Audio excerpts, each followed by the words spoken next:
The French, they said, we'll take Lebanon, we'll take Syria, we'll take this land and that land.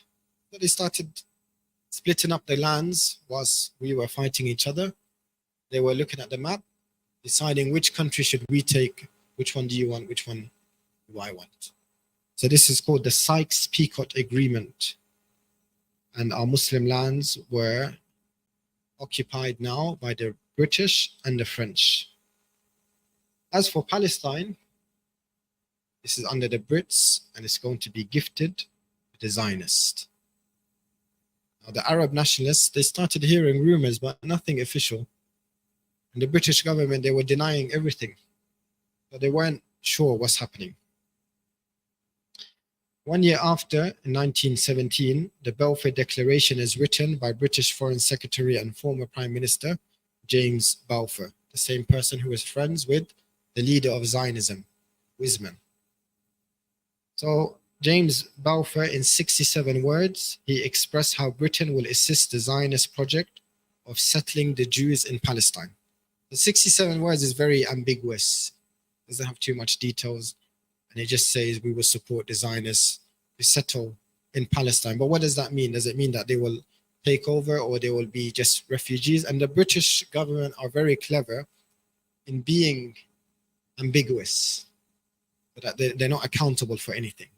So if the Arabs question and they say, no, we only mean that because of the Masakin Jewish refugees, that they will just settle in Palestine and they will have safety. We don't mean anything else. So they were good at, not taking responsibility or accountability. Around 5 years after,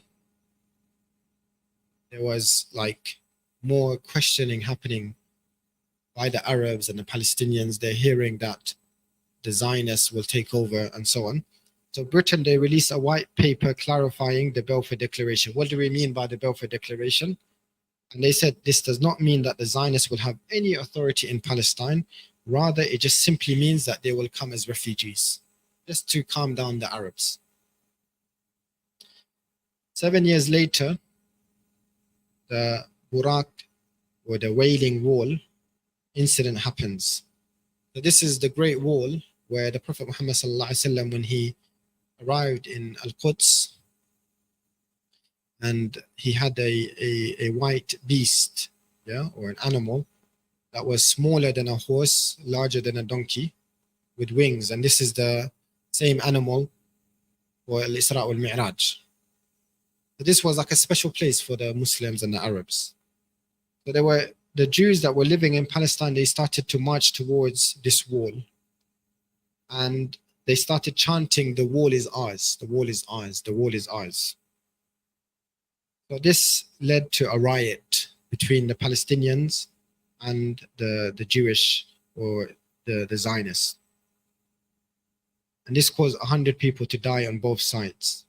Immediately, the British blame it on the Palestinians.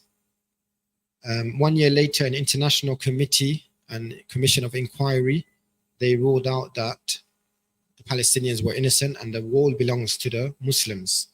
So by then, we said the Sykes-Picot Agreement means that Britain took over Palestine. So now there's no more Ottoman Empire. There's British rule over Palestine, and they are allowing Jews to settle in Palestine.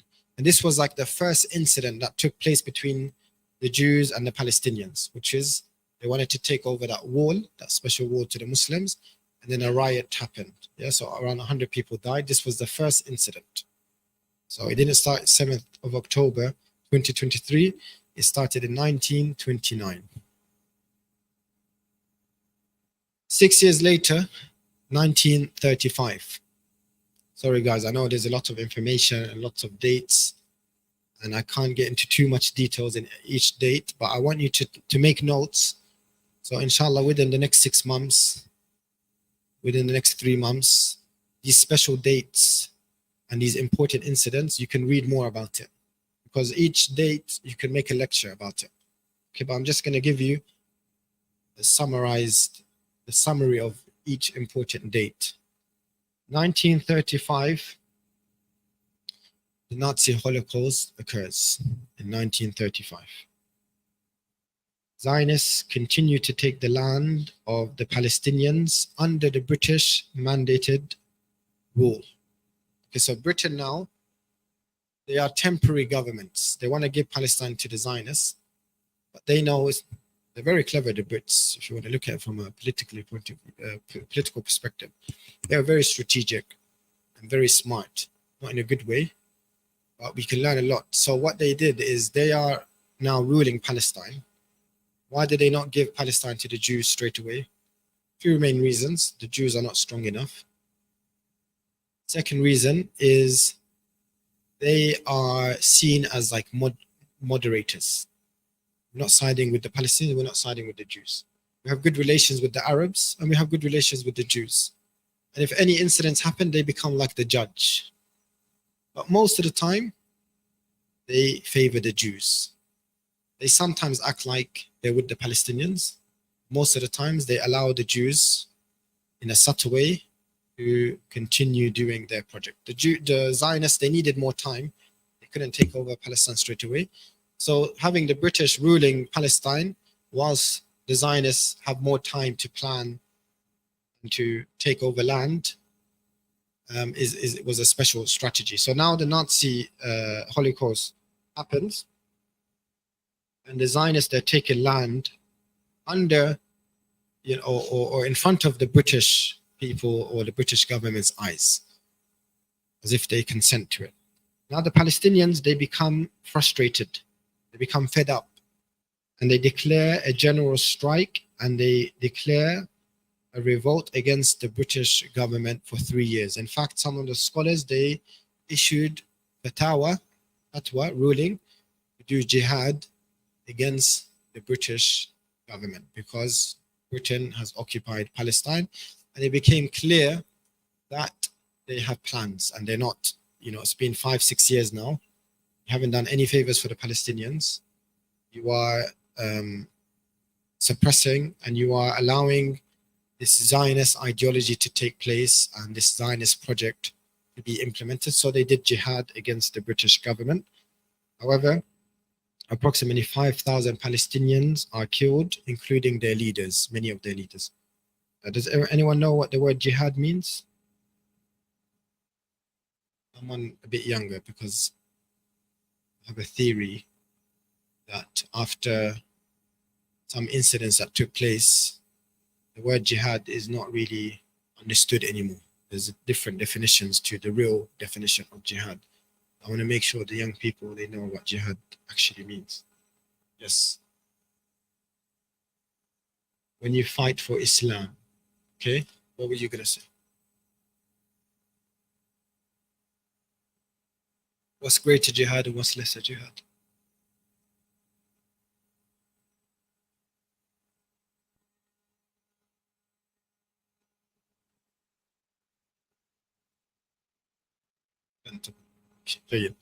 Anyone else? Does anyone disagree with that definition? Okay, that's the correct definition. Some people say jihad only means jihad in nafs, to fight your nafs, as if there's no such thing as physical fighting. It's incorrect. Jihad comes from the word jahada, which means to exhaust efforts. Any types of efforts. If I say Anas is mujtahid, that means he's a very smart person because he exhausts so much efforts to learn. He's a mujtahid. Mujahid is someone who fights. Okay, so here when I say jihad, meaning physical fighting against occupation, I mean armed struggle, clearer terms. Okay, so now it's 1938. And a conference titled the Evian Conference occurs, in which the Allies, they discuss where should the Jewish refugees who are escaping Germany, where should they move to? This was a conference by world leaders to discuss where the refugees who are escaping Germany, Nazi Hitler, where should they go? The Zionists, they boycotted this conference because if they go there and they have the opportunity to discuss, they might have another solution to go to Europe or to go to America. But they boycotted this event. They told the Jews not to go because we want to go to Palestine. So if we go to this conference, they might influence us away from this Palestine project. 1939, the British government wanted to calm the Palestinians down and appease them, especially those who started to suffer from Zionist persecution. So they released another white paper in which they propose a reduction in Jewish immigration to Palestine. So now there's lots of immigration happening. Every couple of days there's ships coming to Jaffa, the port, and many Jews are, coming from Europe and Russia and settling into Palestine. So the Palestinians now are convinced that the British government, they're playing games. They are supporting this Zionist project. And the proof is that many Jewish people are settling and immigrating to Palestine. So what they did, they said, okay, we're going to stop the Jewish immigration to Palestine. We're going to restrict it. But what happened was the Zionists now, they started to fight the British. They started to kill the Palestinians and the British. So some militant groups were formed, Zionist militant groups. One of them is called Haganah, and one was called Irgun. And they started a bombing campaign. They started to kill Palestinians and British soldiers. More Jews continued to settle in Palestine until they became 30% of the population of Palestine. At the same time, the Holocaust in Nazi Germany continues.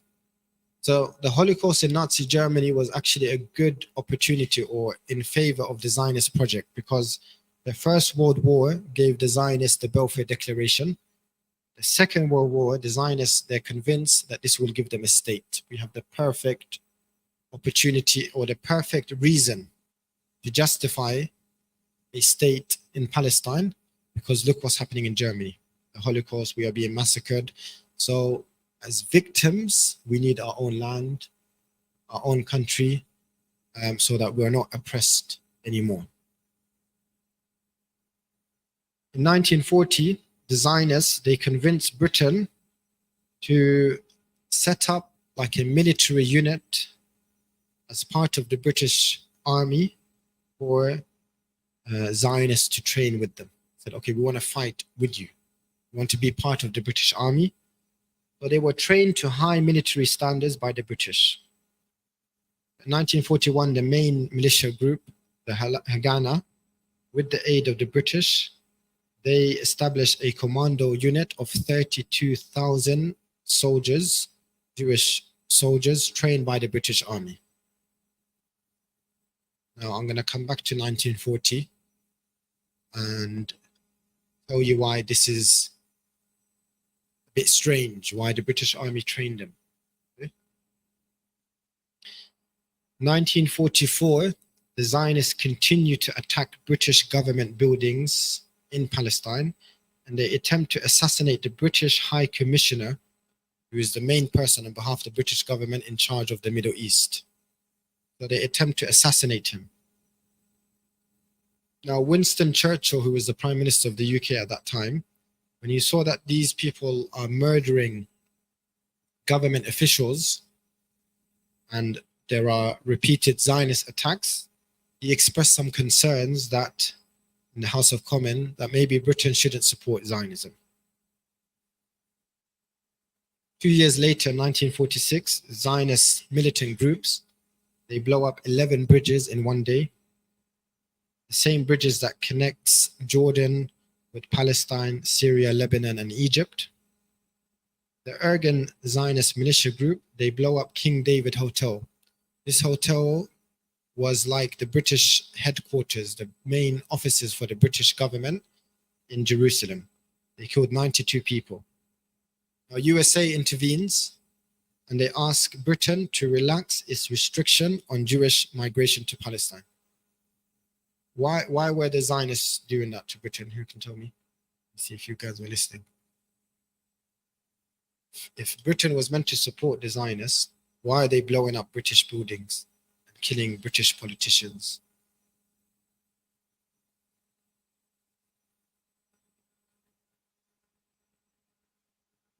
brother with the blue thobe. Yeah.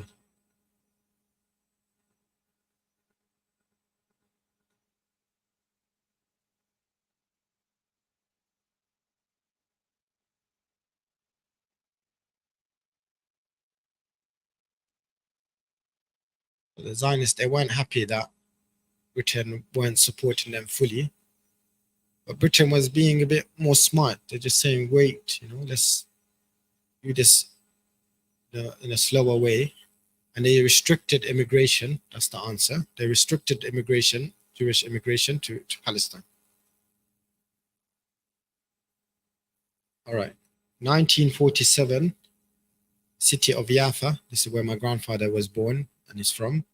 A massacre takes place and 26 Palestinians are killed.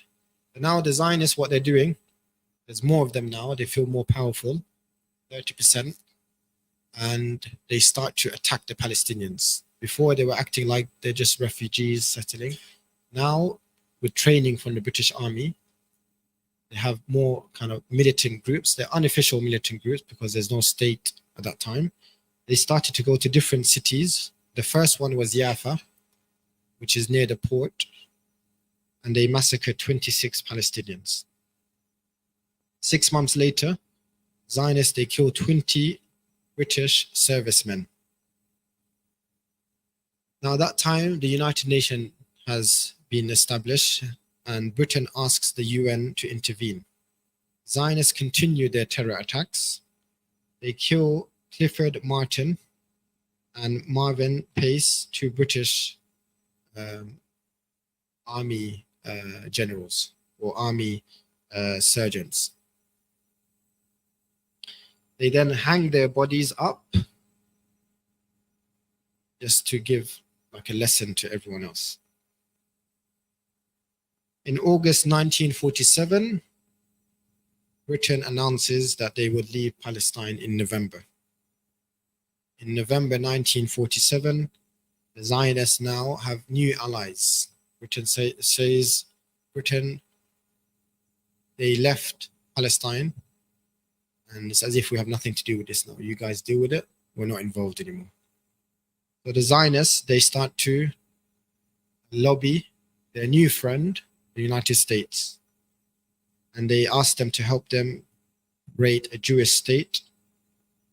And this newly formed United Nations, which is mainly formed by Britain and America, they lobby Russia, France, Britain, and America to vote and support the new creation of the State of Israel.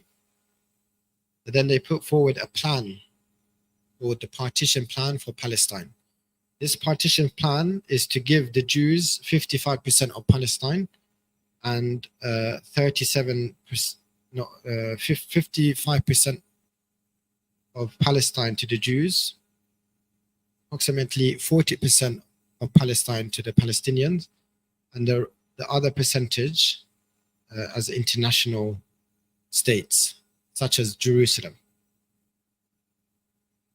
So West Bank and the Gaza Strip is for the Palestinians and the rest is for the Jews.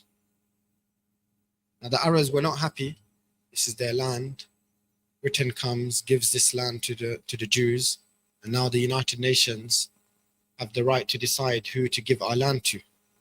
Give 55% of our land to these people who have been massacring and killing Palestinians and British even government officials, and this is their reward. So they weren't happy with this partition plan, and they asked an international court to determine how this partition plan is actually legal. Of course, nothing happens. The same year, 1947 December, Haifa, which is close to Jaffa, another massacre occurs. 55 Palestinians are killed by Zionists. Okay, so United Nations wants to give them land whilst they're massacring people. They're being rewarded for crimes, war crimes before they're a state. The next day, another massacre happens. Yahida massacre. 19 Palestinians are killed by Zionists. The following week, 5 Palestinian children were murdered by the Zionists, where they blew up bombs. The next day, 2 carloads of Haganah terrorists, they drive through the Palestinian villages and they fire machine guns, killing many Palestinians. The following week, 200 Zionist terrorists armed with hand grenades and machine guns sneak into the small village of Al-Sheikh in the night and kill 40 people during the night in their village. 4 months later, the Dar Yassin massacre occurs, where they killed 250 Palestinians. The events were exaggerated by the Zionists to strike fear into the Palestinians, encouraging many of them to leave Palestine. There's a film on Netflix called Farha. It speaks about these villages, because they started going to villages first before the cities, killing the Palestinians. The aim is so that they can leave their land and then take over their land, to strike fear in their hearts, because they were unarmed. My grandfather, my mother's side, was in one of these villages called Lifta, which is in the outskirts of Jerusalem. Unarmed farmers, they were growing olive trees, and they were depopulated, the whole village depopulated, and they had to go to Jordan. 4 days later, more militia groups entered different villages, the village of Nasr ad-Din, this time dressed as Palestinians. Okay, so by then, the Palestinians, they heard the news of different villages and massacres taking place. And now they were more kind of like alerted. They were more kind of on standby. So now the Jews, Zionists, they enter these villages dressed as Palestinians, and then with machine guns, killing all the villagers.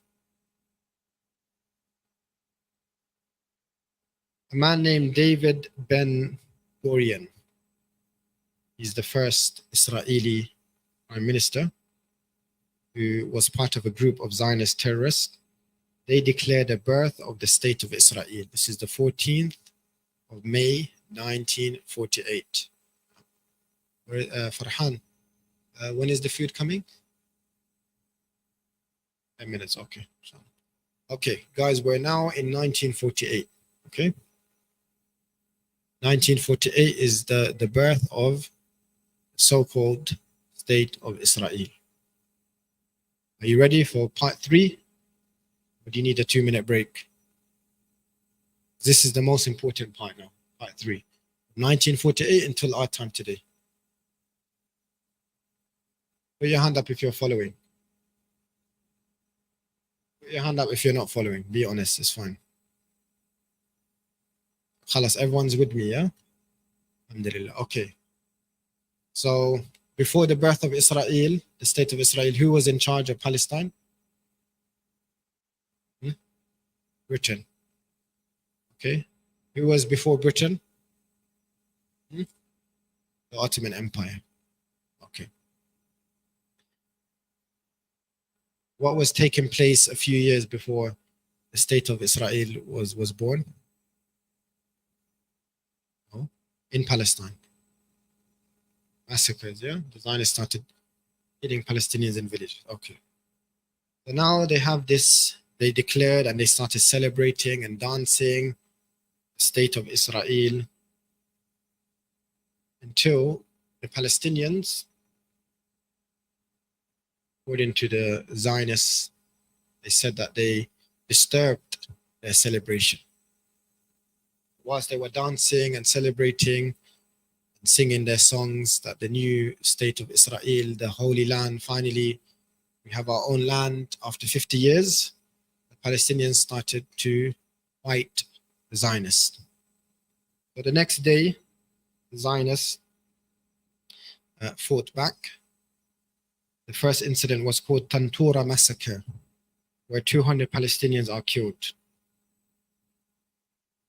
5 days later, the United Nations, who granted this land to the Zionists, they intervened. They appointed a person as a mediator between the Israelis and Palestinians. He ruled that the Palestinians are oppressed. They are being persecuted. He is quickly assassinated. The next day, the Zionists, they surround Beit Dares village and they massacre everyone in that village, including women and children. Okay, so the first week of their state was bloodshed. The next month,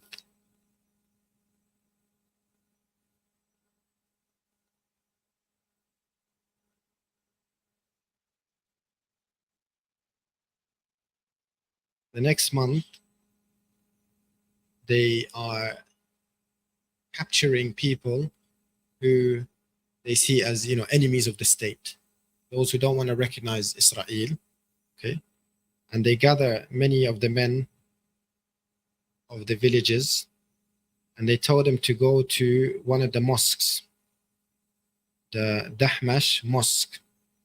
They said, if you move there, if you go to the mosque, you'll be safe. We're not going to shoot you. So everyone go to the mosque. Once they got to the mosque, they massacred everyone in it. They left all the bodies inside the mosque for 10 days. 29th of October 1948, the Zionists started to butcher women and children in their villages. They killed the children by putting sticks in their head to fracture their heads and kill them in that way. These same individuals who carried out these atrocities became the heads of states. Zionists were the leaders of the Zionist state. The 31st of October 1948, the Hola massacre occurs. 85 Palestinians are killed by Zionists. So what happened then is the United Nations, they made this resolution. So they rewarded these people after their crimes. They tried to intervene, but they killed UN official appointed mediators. So the only solution is what? The United Nations are not going to help. These people are going to continue to fight and kill. What's the solution? What's the solution in that situation? What should the Palestinians do? Fight back. So they decided to fight back. So a military force from Muslim countries that already had armies, namely Egypt, Jordan, and Syria, marched to Palestine. The Israeli army, they destroyed this force. Okay, who can answer this question? We'll get 50p. How could this new state that only existed for 6 months, how were they able to destroy Egypt, Jordan, the forces of Egypt, Jordan, and Syria? How is that possible? No. I didn't pick you. Yes. You thought.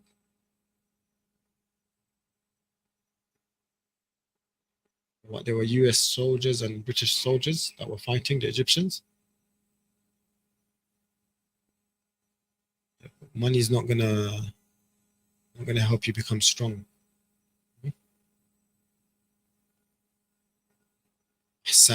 Okay, so I said, just if you go back 6 years ago, who was training these same people? Brits. One thing you should know as well in politics, that unfortunately some people get away with war crimes when just simply by denying that they are an official state. So for example, in Bosnia, there was also a genocide that took place. This was only 20 years ago or so. The people who were the masterminds, or the people who were responsible for these genocides and these massacres, they got away with it. The reason for that is because there was a state called Yugoslavia, and that state dissolved. this state was like a federation between Serbia, Croatia, Bosnia, Albania, Montenegro, around 6-7 states. Because it dissolved, during that time there's chaos. People were fighting each other. And by the time states were created like Serbia, like Bosnia, that same people got away with these war crimes because they weren't an official state. But only if you're an official state with an official army can you be responsible for war crimes. So similar to these people here, is whatever happened before 1948, you're pardoned, in other words, because you weren't a state. But then we will learn, inshallah, especially in the last 3 months, that they committed many war crimes, and they committed many war crimes in the last 50 years, but no one is holding them to account until today. They have managed to get away with it. Okay, so Egypt, Jordan, and Syria marched to Palestine, and the Israeli army, which were equipped, they were given weapons and trained by the British. They destroyed this force. So yes, you are right. But add to that, some say that actually they were there. The British army soldiers, there was a British army there. There was an American army there. But Britain and America, they deny this. And there's no evidence. It's hard to prove this. But according to the reports of the Palestinians who fought, they did see British and American soldiers. So the outcome of this is, before they occupied 55% of the country, now they occupy 78% of Palestine because they won the war. But now they have 78% of Palestine. The West Bank now is under the Jordanian control, and the Gaza Strip is under the Egyptian control. 700,000 Palestinians, including my grandparents, became refugees. This is called Yom al-Nakba, the day of catastrophe. It is the ethnic cleansing of many Palestinians who were made to be refugees, and they fled to Jordan, some went to Egypt, some went to Lebanon, and so on. Food is here, yeah? Okay, so we're going to take a break. We take a break, or should we try and end it here? Because we, I don't know, time flies. Okay. When is the part 2 for sleepover? Oh, subhanallah. We need a part 2 because we're still in 1948. We are in 2023 now. Okay. What's the solution? What should we do? Sorry? Would you guys come if we do a part 2? Yeah? Because you really need to know. But next holiday, what? Easter holidays? Or February half term?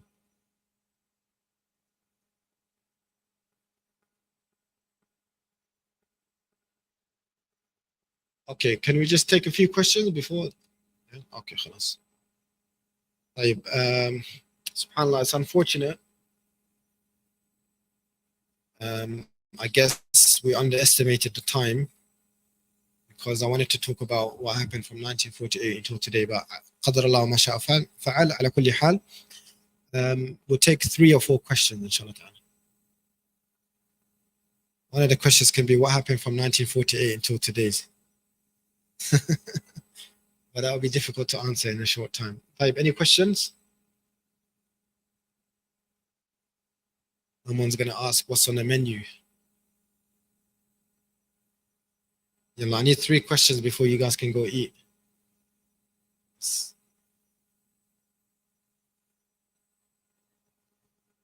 Excellent. Very good question. Okay, anyone else? I'm going to come back to that. Any other questions?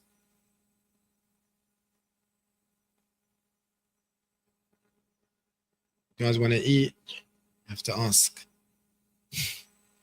You guys hungry for knowledge or hungry for food? No questions. I just sat for an hour and a half. No questions.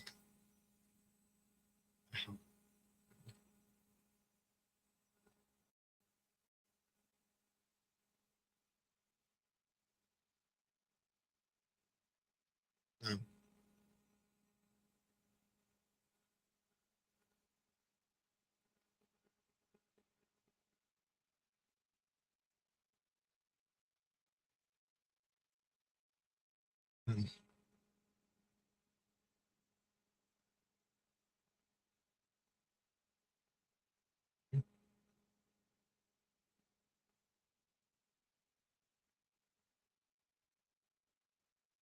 okay. Very good comment. You deserve 50p for that. Um, exactly. You're not going to learn this in schools. They're not going to teach you that in schools. And unfortunately, even the media is owned by pro-Zionists. Lots of media outlets are owned by Zionist um, individuals. That's why they're always going to give the wrong narrative, the wrong stories, the wrong information. That's why these events are important. Okay, anyone else has any questions or comments?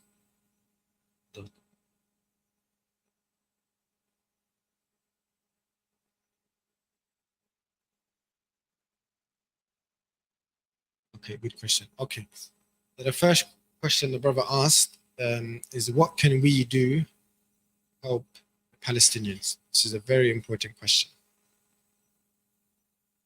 I'm going to give 5 pieces of advice, and there's more, inshallah, but I'm just going to give 5. Number 1 is knowledge. Learning about the history, learning about the conflict. You can't solve a problem if you don't know about the problem. That's number 1. Number 2 is making sincere dua for them and not giving up in that dua and not stopping making dua. Prophet said, "Dua silah al-mu'min." The strongest weapon for the believer is dua.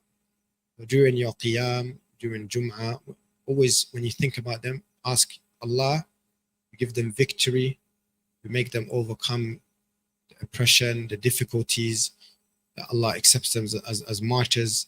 Even every day, make dua for them. Okay? It's been 3 months. Some people are moving on from it. They're burning out. But the Nasr will come. And I think the victory is quite close, actually. So don't give up in your dua. Every day, don't underestimate your dua. Don't think your dua is not strong. We all make dua, the whole ummah. This will help the people of Palestine.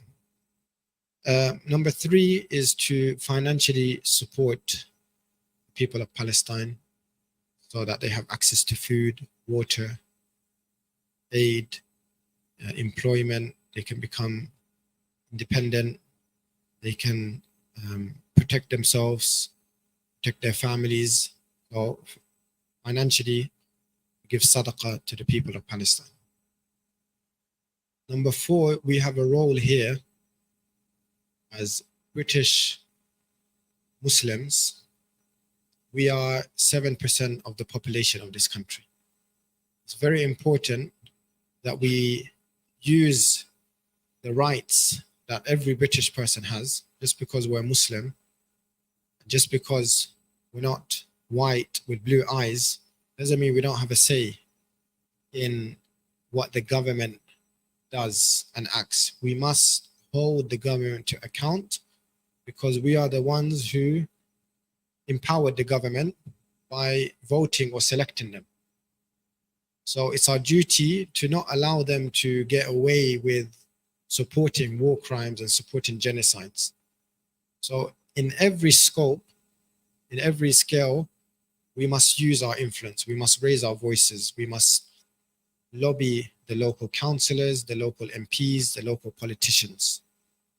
So that's number 4, to be politically conscious and politically aware and politically active.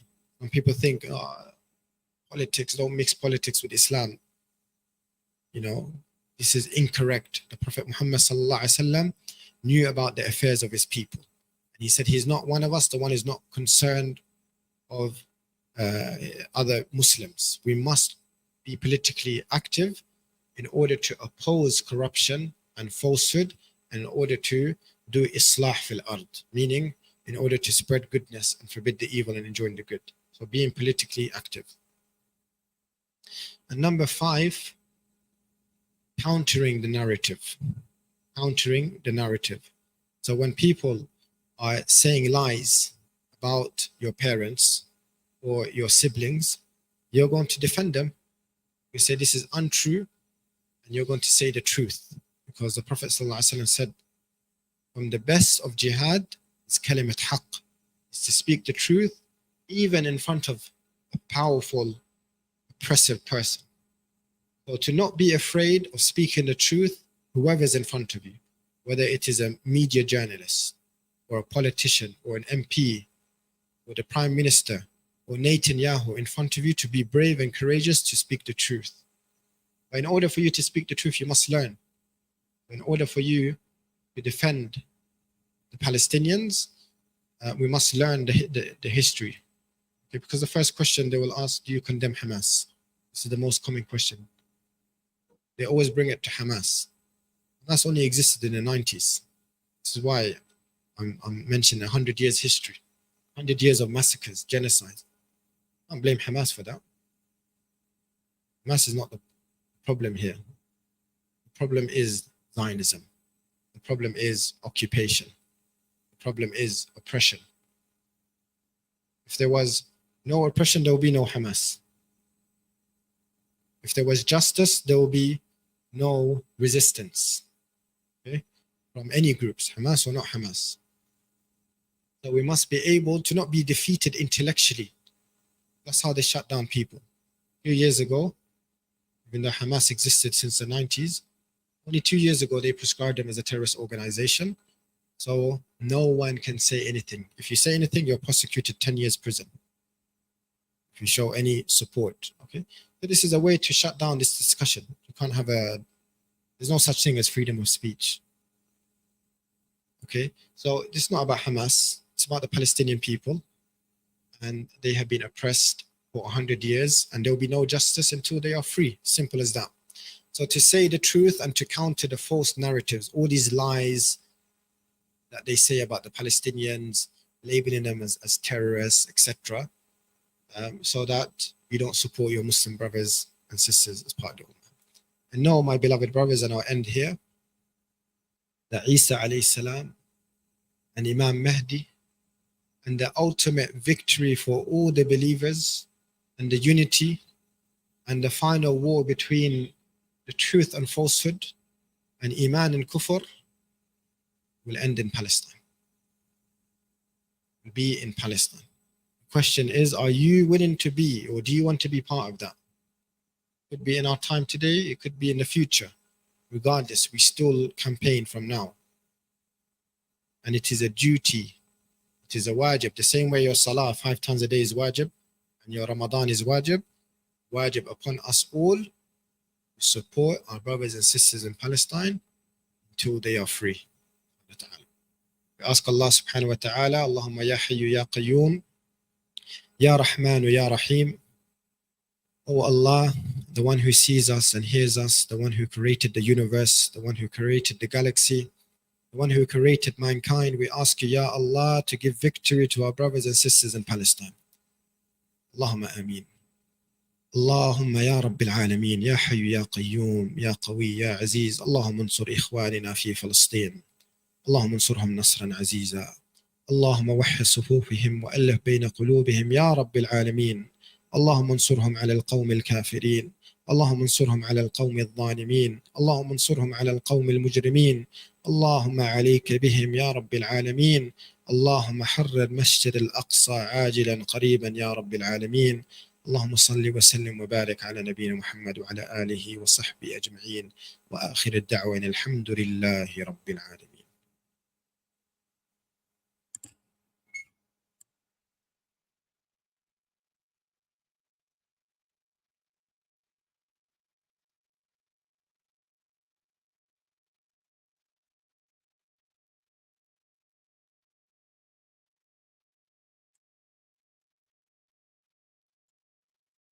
Jazakallah khair, brothers, for waiting patiently. And hopefully you guys learned something today.